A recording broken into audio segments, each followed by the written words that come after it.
And I give the floor to the representative of Sri Lanka.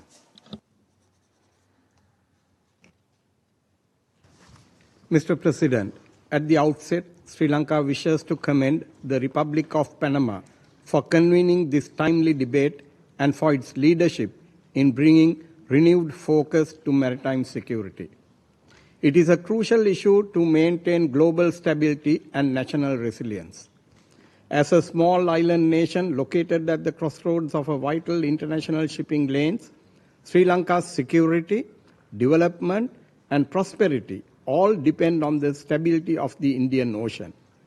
Our exclusive economic zone is nearly 7 times the size of our landmass.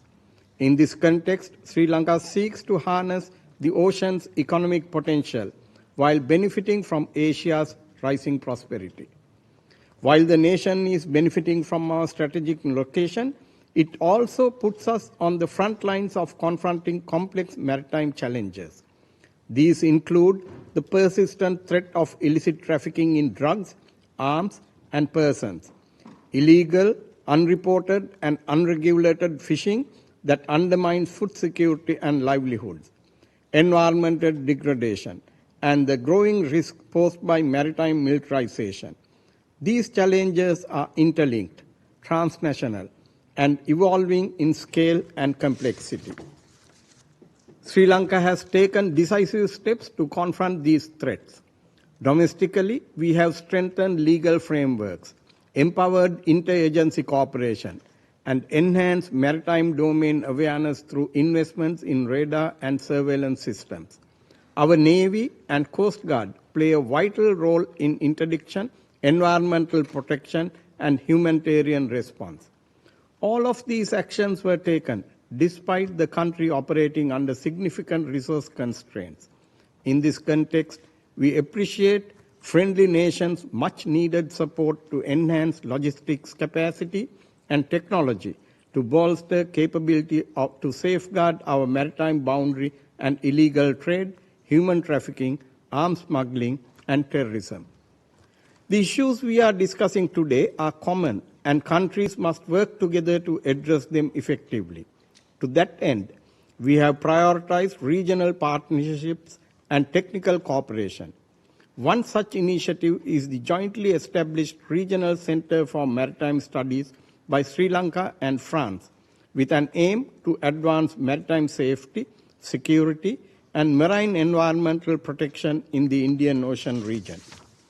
Further, joint exercises with key partners such as India and the United States have built capacity, improved interoperability, and bolstered preparedness for real-world contingencies, including disaster response and maritime crime prevention.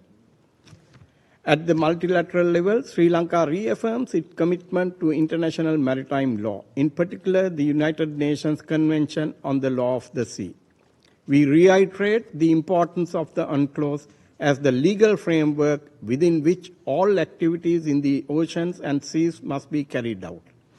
Sri Lanka became a signatory to the BBNJ agreement with the objective of promoting fair access to marine genetic resources and strengthening regional collaboration for effective and sustainable ocean governance. Following this, an interministerial committee was formally established, and the country is currently in the process of ratifying the agreement. We urge the importance of upholding Security Council resolutions and support enhanced coordination between member states, the International Maritime Organization, Interpol, and regional forums such as the Indian Ocean Rim Association, Indian Ocean Naval Symposium, and the Bay of Bengal Initiative for Multisectoral Technical and Economic Cooperation. As the chair of the IORA, we have aimed to promote deeper cooperation and a shared sense of purpose among the nations of our region. We believe the Indian Ocean must not be viewed simply as a transit route for global trade, but also as a shared space that connects our people, shapes our identities, and drives our economies.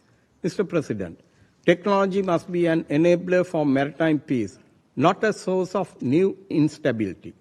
We welcome innovative solutions, including the use of AI, and satellite-based monitoring, but stressed the need for responsible governance, transparency, and equitable access to these tools.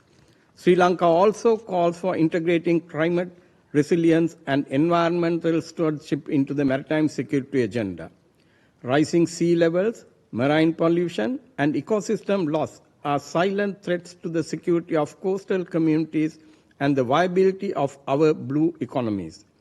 In conclusion, Sri Lanka supports calls for dependent international cooperation, including consideration of a dedicated UN mechanism on maritime security that respects sovereignty, builds trust, and promotes collective responses to shared threats.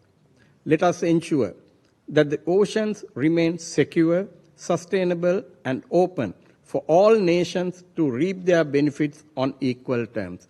Thank you, Mr. President. I thank the representative of Sri Lanka. I now